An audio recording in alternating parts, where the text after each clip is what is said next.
Que la bénédiction de Dieu le Père, de Dieu le Fils et de Dieu le Saint-Esprit soit avec vous et avec toute votre famille. Que, en ce moment même, où que vous soyez, le manteau de paix du Seigneur couvre votre maison. Que le sceau de son Saint-Esprit marque votre porte. Qu'une armée d'anges campe autour de vous et de tous ceux que vous aimez, établissant un périmètre de sécurité divine, un sanctuaire impénétrable contre toute adversité. Sentez sa présence dès maintenant, remplissant l'atmosphère et apaisant votre cœur. Elle prépare votre esprit à recevoir une parole de vie, d'espérance et de restauration. En ce moment, dans l'unité de la foi, nous nous levons comme un seul corps en Christ. Nous entrons en guerre spirituelle pour votre famille.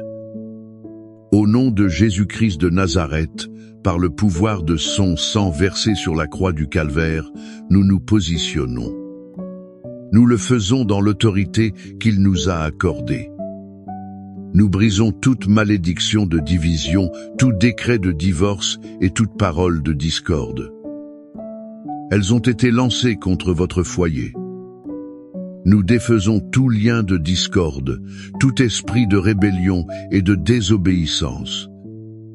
Ils tentent de s'infiltrer dans le cœur de vos enfants. Nous réprimandons toute flèche de maladie, de misère et de confusion mentale. Elles sont envoyées contre votre maison. Nous déclarons que votre famille n'est pas un projet raté, mais un projet de Dieu. Ce que Dieu a uni, aucune force de l'enfer ne peut le séparer. Nous ordonnons que tout esprit de discorde, de jalousie, d'incompréhension et de froideur recule maintenant, au nom de Jésus. Nous annulons les plans de l'ennemi qui visent à détruire votre mariage. Ils cherchent à éloigner vos enfants du chemin du Seigneur et à apporter la désolation à votre héritage. Par le pouvoir qu'il y a dans le nom de Jésus, nous déclarons que les portes de l'enfer ne prévaudront pas contre votre maison.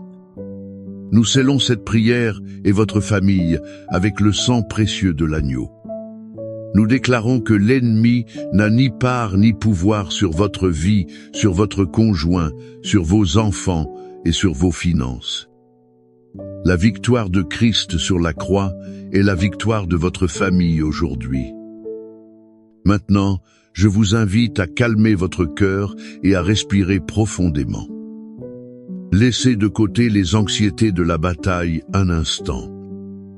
Plongeons ensemble dans l'une des plus belles et puissantes histoires jamais racontées.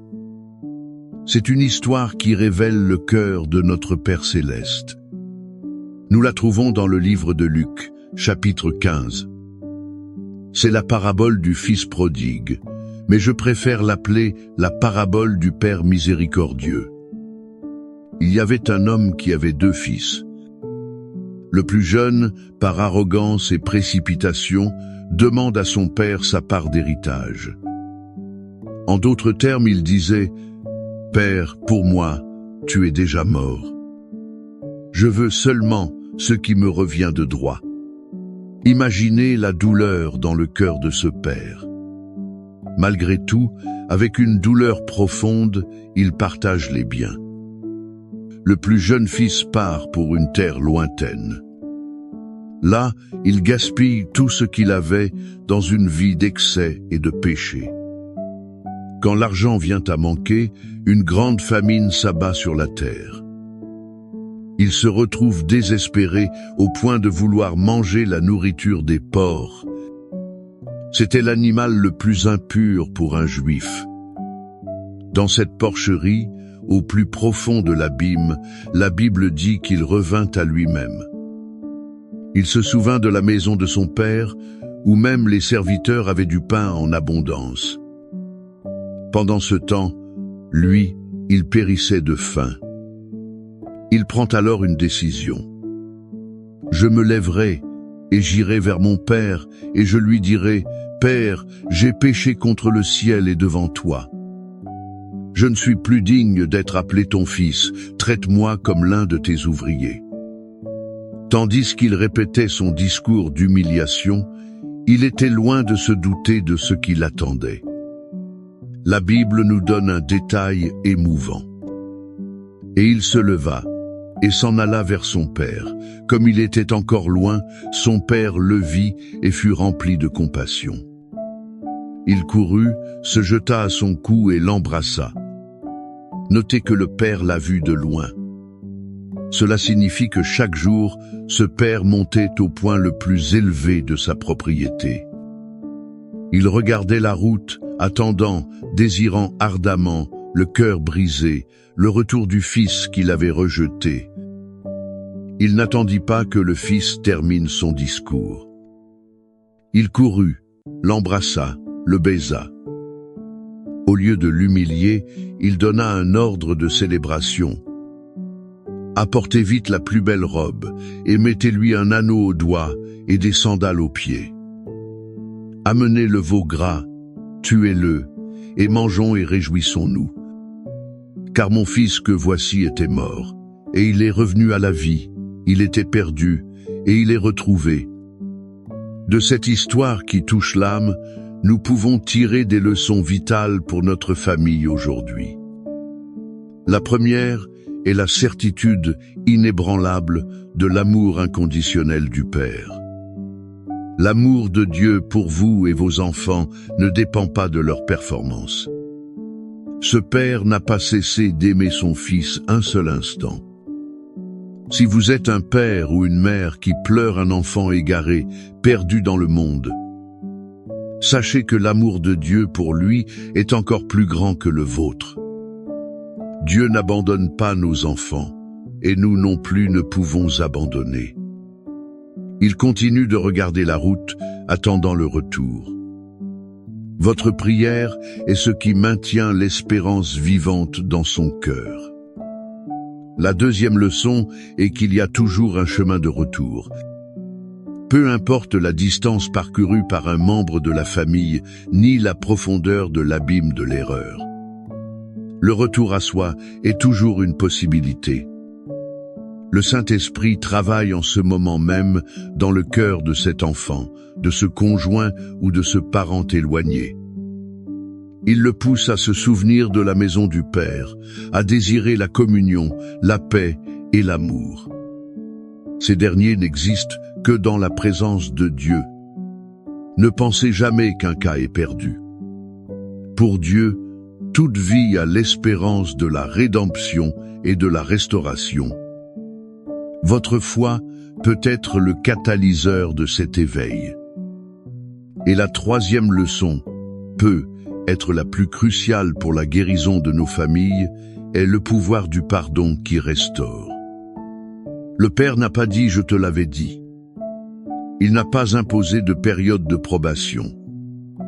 Il ne l'a pas traité comme un employé. Sa réponse fut une fête, une célébration de restauration complète. Il a rendu au Fils la dignité, la robe, l'autorité, l'anneau, et la place de fils, les sandales. Combien de nos familles sont brisées aujourd'hui, non par l'offense elle-même, mais par le manque d'un pardon qui court, qui embrasse et qui célèbre la réconciliation. Y a-t-il quelqu'un dans votre famille qui a besoin de votre pardon? Pour qu'il puisse rentrer à la maison, non pas physiquement, mais émotionnellement et spirituellement. Avons-nous, en tant que parents et conjoints, le cœur ouvert pour courir à la rencontre de l'offenseur? Ou attendons-nous les bras croisés avec un discours d'accusation? Cette figure du Père qui attend et protège nous mène directement aux promesses contenues dans sa parole. Ces promesses sont le fondement de notre foi. Le psaume 91 est la promesse de protection que ce Père céleste fait à chacun de ses enfants. Il l'a fait à chaque famille qui s'abrite en lui. Le psaume 23 est la certitude de son soin, de sa provision et de sa direction. Ceci est valable à tout moment de notre parcours familial. Fermez les yeux maintenant, respirez profondément. Recevez ces mots non comme une simple poésie ancienne, mais comme un décret de foi, une police d'assurance divine sur votre maison et votre vie. Recevez la lecture du psaume de protection. Celui qui habite dans le lieu secret du Très-Haut reposera à l'ombre du Tout-Puissant. Je dirai de l'Éternel, il est mon Dieu, mon refuge, ma forteresse, en lui je me confie. Car c'est lui qui te délivrera du filet de l'oiseleur et de la peste pernicieuse. Il te couvrira de ses plumes, et sous ses ailes tu trouveras un refuge sûr. Sa vérité sera ton bouclier et ta cuirasse. Tu n'auras pas peur des terreurs de la nuit, ni de la flèche qui vole de jour, ni de la peste qui marche dans les ténèbres, ni de la destruction qui frappe en plein midi. 1000 tomberont à ton côté et 10 000 à ta droite, mais cela ne t'atteindra pas. De tes yeux seulement tu contempleras, et tu verras la rétribution des méchants. Car tu es mon refuge, ô Éternel. Tu as fait du Très-Haut ta demeure. Aucun malheur ne t'arrivera, aucun fléau n'approchera de ta tente. Car il donnera ordre à ses anges à ton sujet de te garder dans toutes tes voies. Ils te porteront sur leurs mains, de peur que ton pied ne heurte une pierre. Tu marcheras sur le lion et sur l'aspic, tu fouleras le lionceau et le dragon. Parce qu'il m'aime, je le délivrerai aussi. Je le mettrai en lieu sûr, car il connaît mon nom. Il m'invoquera, et je lui répondrai, je serai avec lui dans la détresse. Je le délivrerai et le glorifierai. Je le rassasierai de longs jours, et je lui ferai voir mon salut. Père bien-aimé, basé sur ta parole et la certitude de ton amour de Père qui attend, nous apportons maintenant. Devant ton trône de grâce, chaque famille qui entend cette prière. Seigneur, nous prions pour chaque fils et fille prodigue. Nous prions pour que, où qu'ils soient, dans la porcherie du péché, de la désillusion ou de la rébellion, ils puissent revenir à eux-mêmes. Que le Saint-Esprit les convainque du péché, de la justice et du jugement.